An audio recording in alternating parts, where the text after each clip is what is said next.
In today's video, we have all the latest NHL news and rumors around the NHL. We have lots of roster cuts with some players needing waivers to be assigned to the minor league affiliates, so we'll discuss everything that's gone on there. The Montreal Canadiens, of course, as we know, has been hit hard with the injury bug. We have some updates on Patrick Laine and David Reinbacher, plus we have the latest rumors around the NHL.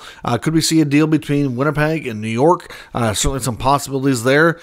We have a bold prediction, according to the Sportsnet, that we could see a trade between Calgary and Dallas, plus we have the latest from Darren Dreger from the Toronto Maple Leafs, and the latest from several insiders on Jeremy Swayman and what comes next. All that coming up next. So welcome back to another video here at Top Shelf Hockey. As I mentioned, we have a variety of things to take a look at here today. Let's start first with the news out of Montreal on the injury bug. Of course, we knew yesterday that both Laine and Reinbacher were injured, and it was serious, and they were going to be out for an extended time. There were some preliminary reports yesterday that suggested Laine would be out 5 to 6 months. Those reports ended up being inaccurate. The Habs today have announced that it's only going to be 2 to 3 months. I think it was probably going to be 5 to 6 if he needed surgery. Turns out he does not. They feel like he can recover just with rehab here. So 2 to 3 months recovery time. That's certainly a lot better than 5 to 6 months. If he can get back 2 months sooner, he still missed significant time, but not nearly as bad as 6 months. So Laine's status has certainly been upgraded in a positive manner, but Reinbacher, on the other hand, not so good. He's already been able to go under the knife for surgery. Reinbacher needed knee surgery and is going to be out 5 to 6 months. So I'm not sure if maybe some of the intel was being kind of crossed up between the two players' situations or whatnot with the Laine news yesterday, but Reinbacher is going to be out 5 to 6 months. I know last year it wasn't the greatest year for his development, dealt with some injuries there. This is not really ideal. Obviously this is a big year for him to continue development and see how close he can be in the NHL. I don't think a lot of people expected him to be on the NHL roster out of training camp, but I think a lot of people expected he would be a primary call-up option and at least get some NHL games with the hope that maybe next year he could be full-time. And that's going to be difficult to do. Missing that much time, it's really going to set back his development. So we'll have to see how this impacts everything. As I mentioned, we got lots of other roster cuts around the NHL. Of course, teams are trimming down their rosters, getting closer to the end of training camp. Still have a ways to go, but teams are trying to get down closer to their, opening night rosters with, obviously still some tough decisions left to make. Roster cuts today that were announced include the Flames announcing that they've cut Artem Grashnikov as well as Yan Kuznetsov. LA has cut Sammy Helenius and Jacob Mauvrier. Now, Mauvrier will need to go on waivers, so he's one of our waiver players today. The Rangers today confirmed that they've released Adam Ernie and Madison Bowie from their PTOs, but they are going to remain with the organization and go to the American Hockey League training camp also on a PTO, so they might be able to catch on for an AHL-only contract. The Canucks today have cut Philip Di Giuseppe. He might be an interesting player to watch on the waiver wire. Obviously has good size, a player that I know Rick Tocchet's been fairly fond of, but certainly has been kind of beat out of the job by some of the other players on this team. So he's going on waivers. Will be interesting to see if he gets picked up. We'll find out tomorrow. Christian Wolanin, another veteran defenseman who's really got limited NHL action, has been with the Canucks organization for a little bit now, also on waivers today. The Canucks also cut several players that don't need waivers, including Linus Karlsson, Jonathan Lekkerimäki, and Elias Pettersson, but not the superstar center, the young defenseman that they drafted as Pettersson 2.0 or whatever it is we want to call him. But the D-man going to play with their American Hockey League team in Abbotsford this year. Buffalo also announced a round of cuts, including Noah Ostlund, Olivier Nadeau, Tyler Tullio, Josh Doon, of course, he also needs waivers, and Christian Helenius of the 2024 first rounder. They will all be in Rochester. They will have a real solid team. Lots of interesting young talent there that'll be playing together and working their way up through the NHL. So I would suspect they'll be hopefully able to have a real strong campaign this year. In Edmonton, we got a few players as well, obviously needing waivers, including Colin Delia. You got Gleason, Kemp, and Peterson, I guess. So again, nothing earth-shattering there. The Rangers have Louis Domingue, Anton Bleed, and Casey Fitzgerald. The Kraken have Gustav Olofsson, Ben Myers, Max McCormick, and Mitchell Stevens.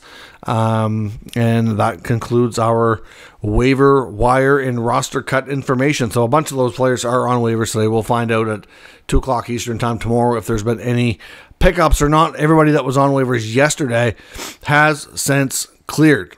Now, today, ahead of the NHL season, is also Board of Governors meeting in New York. So certainly lots of news usually come out of these meetings. Some are more newsworthy than others.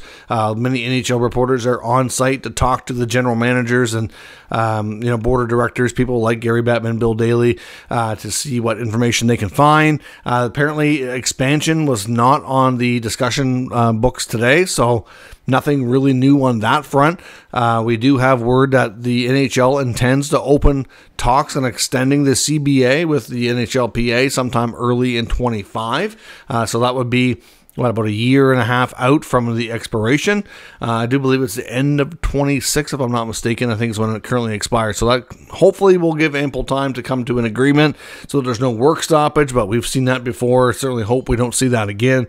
Obviously things have been pretty good between the two sides over the last number of years. We've had a lot of labor peace, and we certainly hope it remains that way. I know some reporters tried to get a word from Cam Neely. Obviously, he's there today with the Bruins, trying to expand or offer further comment on what he said yesterday at that press conference in Boston about the Jeremy Swayman contract negotiations, and he would not comment any further and was completely silent on that front. So really not a lot of newsy items out of the board of directors meetings here today. Salary cap is expected to rise 5%. That's the agreed upon number through the CBA. And unless there's something drastic one way or the other, they can negotiate it up or down. And while we don't know, it's too early to really determine if that's anything that's likely to happen. So right now they're still projecting a 5% increase. When it comes to the Columbus Blue Jackets, we did talk about them here back a number of days and weeks ago, wondering how the passing of Johnny Gaudreau would affect their cap situation, because obviously taking his salary, which was a big one, out of the mix will cause them to be under the salary cap floor. So we have some updates on how that's going to be handled. Prior to the accident, prior to Johnny passing, he was paid a $2 million signing bonus, so that is going to count on the salary cap for the Jackets for this year. So he'll have a $2 million cap hit, and then they also have an exception that they don't need to be at or above the cap floor to start the season. They're only under the cap. I think it's like $1.5 million or so. It's not that far off. We know that Don Waddell has made it clear that he wants to add another forward between losing Johnny, trading Line A, and having some injuries. They are short in the forward group for NHL quality players. So it's been known since camp opened that Waddell was interested in adding in that mix. They did sign James Van Riemsdyk, and there's obviously room for at least one more player to come join that roster. So they've basically haven't, I don't think, put a firm, hard deadline on it, but they don't have to be compliant on opening night for the cap floor, but they do have to reach it soonish in the relatively near future. I think they're trying to be lenient here, and obviously because of the set of circumstances surrounding it, so we will see where things go. But for right now we know at least $2 million cap hit for Gaudreau, since that was already paid to him. And then from there, we'll have to see them acquire somebody, whether it be through the waiver wire. One of these days, somebody's likely going to get put through that they like, or maybe somebody on a PTO on another club gets released and they like them or something like that, and they snatch them up. Or maybe they, you could always pull off a trade as well, because players will become available here as we get, winding down towards the end of camp, and teams are going to make players available so that they don't lose them for nothing on waivers. So either way, nice to know how that's going to be handled for the Blue Jackets for the coming year. Now, lots of rumors around the NHL and some player movement. One, I came across an article today suggesting that the Rangers and the Jets might be good trade partners, suggesting that, obviously we know Nikolai Ehlers is on the final year of his contract. There was a lot of rumors that he may not want to re-sign in Winnipeg and might be looking for a fresh start. Nothing really materialized there, so we don't really know for sure what's happened. NHL reporters and insiders haven't really had a lot of intel on that situation. All we know is he's yet to sign, and until he signs, there's bound to be some questions about his future and where that might lie. So clearly, the Rangers, as a team that's looking to not only make the playoffs, but to try to win the Stanley Cup this year, depending on what's going on with Winnipeg and the uncertainty, I can see how there would be interest there. He's got lots of speed, and his ability to play a scoring role in multiple facets. So there'll be, top line, second line, power play. Like, he's a very versatile player in that sense, and they felt like maybe a Kakko trade for Ehlers might be, something that would make sense. And personally, Winnipeg's also expected to be very much in the mix and be a playoff team this year. And while I do wonder about the future of Nick Ehlers, and I'm not completely sold on the idea that he stays in Winnipeg, I also think that it's possible that he does, but we know that it's not a complete, done deal until he signs. But at the same time, I don't know how they feel about Kakko. Yes, he's younger, but he's yet to really establish himself being anywhere near the quality player that Ehlers is. So I don't really see that being a one-for-one type of trade. Now, the Jets have certainly, had their depth on the blue line questioned and obviously tested here with some injuries. Maybe they'd have to include a defenseman. Hard to say how that would work out. I know the Rangers, obviously, we know Jacob Trouba's history in Winnipeg. That's certainly not going to happen. We know K-Andre Miller needs an extension. I would suspect that's going to be likely. Now, Ryan Lindgren, we don't know his future. He signed a one-year deal. He's a pending UFA. I know he's partners with Adam Fox, and I would think it's unlikely they want to move him. But, something on the blue line to me would make more sense of a trade than Kakko. Although, people in the Rangers, orbit here for reporters all said in the beginning of training camp that, this is a make or break year for Kakko, and he very well could get moved if things are not working out. But I'm not sure that a trade for Ehlers is what we'll see. One bold prediction from Sportsnet author Ryan Dixon here has an article out suggesting we could see a trade between Dallas and Calgary this year, targeting maybe a defenseman like Rasmus Andersson. We know the Dallas Stars are expected to be one of the top teams in the Western Conference, certainly going to be, in contention here yet again. And adding to that blue line might be an area that they want to focus on. Rasmus Andersson is a prime candidate with a couple of years left on his contract, so they'd have multiple runs to a potential Stanley Cup final or Western Conference final or what have you with that player to give up. If you're going to go up something substantial, you want multiple years of term available if you can do that. And Andersson comes with that great contract, multiple years. He would be a great fit on a lot of playoff contending teams, and to suggest that Maverick Bourque might be a player that Dallas is willing to part with to really shore up their blue line. Now, we'll see how that goes. Obviously, to me, if a deal like that did go down, what Dixon is kind of getting to here, to me, would be a deadline deal. And obviously, if Calgary's out of it, which we expect them to be, then I do think Rasmus Andersson's a prime candidate to get moved. However, with Dallas, I think Maverick Bourque's going to have a real opportunity this year, and they certainly have a good mix of veteran and youth there. We've seen Jason Robertson come in, we've seen Rupe Hintz come in, and obviously now you've got, a guy like Wyatt Johnston come in, you got Heiskanen on the back end, Harley, and now you get the next wave coming of like Maverick Bourque and, maybe others. There's a couple other players like, Leon Bishop, these guys are the next wave of prospects, and a lot of them look pretty good. So if you want great value, you're going to have to give up good value. I get that.